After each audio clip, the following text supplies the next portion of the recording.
హైదరాబాద్ లో వరుస అగ్ని ప్రమాదాలు సంభవిస్తున్నాయి. ఇవాళ ఒకే రోజు 2 ప్రమాదాలు చోటు చేసుకున్నాయి. ఆ 2 ప్రమాదాలకు కూడా షార్ట్ సర్క్యూటే కారణంగా చెప్తున్నారు. ఈ ప్రమాదంలో భారీగా ఆస్తి నష్టం వాటిల్లింది. మైలార్ దేవుపల్లిలోని రబ్బర్ ఫ్యాక్టరీలో సనత్ నగర్లోని ఓ ఇంట్లో అగ్ని ప్రమాదం జరిగింది. సనత్ నగర్లోని ఓ ఇంట్లో ఫ్రిడ్జ్ పేలడంతో మంటలు చెలరేగాయి. దాంతో ఇంట్లోని వస్తువులన్నీ కాలిపోయాయి.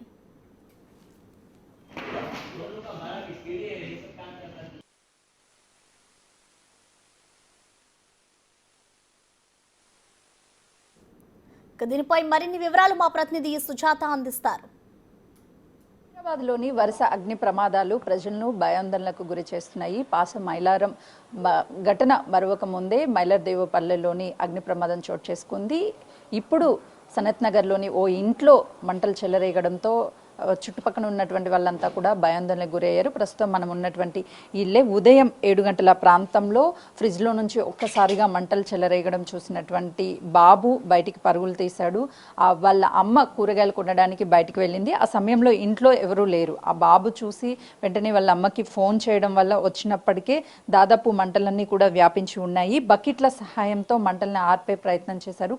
కింద ఉన్నటువంటి వాళ్ళని చుట్టుపక్కల ఉన్నటువంటి వాళ్ళందరినీ కూడా పిలిచి బకెట్స్తో వాటర్ని చల్లి మంటల్ని అదుపు చేసే ప్రయత్నం చేశారు. అప్పటికే ఫైర్ సిబ్బందికి సమాచారం ఇవ్వడంతో ఘటనా స్థలానికి చేరుకున్నటువంటి వాళ్ళు మంటలు మొత్తాన్ని కూడా ఆర్పేశారు. అప్పటికే బెడ్రూమ్లో ఉన్నటువంటి వస్తువులన్నీ కూడా మంటల్లో కాలిపోయినటువంటి విజువల్స్ కనిపిస్తుంది. అయితే దానికి ప్రధాన కారణము మంటలు రావడానికి ఫ్రిడ్జ్ పేలినట్లుగా అట్లు కుటుంబ సభ్యులు ఇంటికి సంబంధించినటువంటి వాళ్ళు చెప్తున్నారు. ప్రస్తుతం మనం బిగ్ టీవీ స్క్రీన్ మీద చూడొచ్చు. ఇల్లంతా కూడా పొగలో మొత్తం కూడా అలుముకుంది.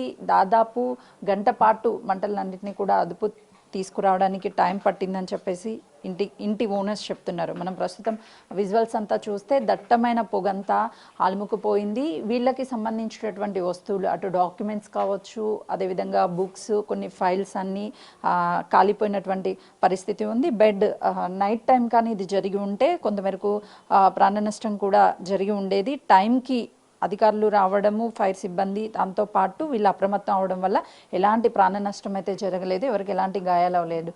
క్రమక్రమేణా మంటలన్నీ కూడా లోపలికి వ్యాపిస్తున్నటువంటి టైంలోనే కిచెన్లోకి వెళ్లకుండా మంటలు ఉండేందుకు ముందుగానే సిలిండర్ని తీసేశారు. ఇక్కడ నుంచి సిలిండర్ లేకపోవడం వల్ల కూడా ప్రమాదం కొంతమేరకు తగ్గింది అని చెప్పుకోవచ్చు. మరోవైపు ఇంట్లో చాలా మెమరబుల్గా దాదాపు 3 సంవత్సరాల నుంచి ఇదే ఇంట్లో ఉంటున్నారు. వాళ్ళకి సంబంధించినటువంటి మెమరబుల్ థింగ్స్, ఫోటో ఫ్రేమ్స్ కావచ్చు, అదేవిధంగా వాళ్ళకి సంబంధించినటువంటి సర్టిఫికేట్స్ అన్నీ కూడా పోయాయి.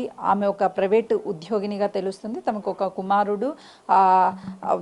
వాళ్ళందరూ కూడా వాళ్ళిద్దరూ భార్యాభర్తలు జాబ్ చేస్తూ ఉంటారు. ఉదయం కూరగాయలకు వెళ్ళినటువంటి టైంలోనే ఈ ప్రమాదం జరిగినట్లు తెలుస్తుంది. మొత్తానికి వరుస ఘటనలు అందరినీ కూడా భయానికి గురి చేస్తున్నాయి. షార్ట్ సర్క్యూట్ వల్లే ఇదంతా కూడా జరిగింది అని మనం విజువల్స్లో చూస్తే వాళ్ళు వేసుకునే బట్టల నుంచి ప్రతి ఒక్కటి, వాళ్ళు వాడే ప్రతి ఒక్క వస్తువు కూడా మంటల్లో కాలిపోయినటువంటి విజువల్స్ కనిపిస్తున్నాయి. ఎన్నో మెమరబుల్ థింగ్స్ని కూడా ఇందులో కోల్పోయారు. ఇప్పుడు ఫైనాన్షియల్గా కూడా చాలా వీక్ అయిపోయాం. వాళ్ళ దగ్గర ఈ నష్టాన్ని పూడ్చుకోవడానికి మళ్ళీ వీటి వస్తువులన్నింటినీ కొనాలి అంటే దాదాపు 3 నుంచి 4 లక్షలు ఖర్చు అయ్యే అవకాశం ఉంటుంది. తను ఒక ట్యూషన్ టీచర్గా పనిచేస్తుంది. నెలవారికి కూడా ట్యూషన్ చెప్పుకుంటూ ఎంతో కొంత వస్తే కుటుంబ పోషణ జరుగుతుంది. కానీ ఇప్పుడు ఇలాంటి ఘటన జరగడం వల్ల ఒకవైపు ఈ ఆస్తి నష్టంతో పాటు ఇదంతా కూడా మళ్ళీ రికవరీ కావాలంటే చాలా వరకు టైం పడుతుంది అని చెప్పేసి వాళ్ళు తమ బాధను వ్యక్తం చేస్తున్నటువంటి పరిస్థితి ఉంది. మొత్తానికి ఈరోజే 2 ఘటనలు, అటు మైలార్ దేవుపల్లి రబ్బర్ ఫ్యాక్టరీలో మొత్తం కూడా కాలిపోయింది. మరోవైపు సనత్ నగర్ ఓ ఇంట్లో ఫ్రిడ్జ్ బ్లాస్ట్ అవడం వల్ల ఈ అగ్ని ప్రమాదం చోటు చేసుకున్నట్లుగా కూడా చెప్తుంది. కొద్దిసేపటి క్రితమే అధికారులు వచ్చి ఎంతవరకు ఆస్తి నష్టం జరిగింది, ఏం జరిగింది అన్ని వివరాలను కూడా సేకరించారు. ఆర్థికంగా తమను ఎవరైనా ఆదుకోవాలి అంటూ ప్రభుత్వాన్ని కూడా వాళ్ళు విన్నవిస్తున్నటువంటి పరిస్థితి ఉంది. కెమెరామెన్ శ్రీనుతో సుజాత, సనత్ నగర్.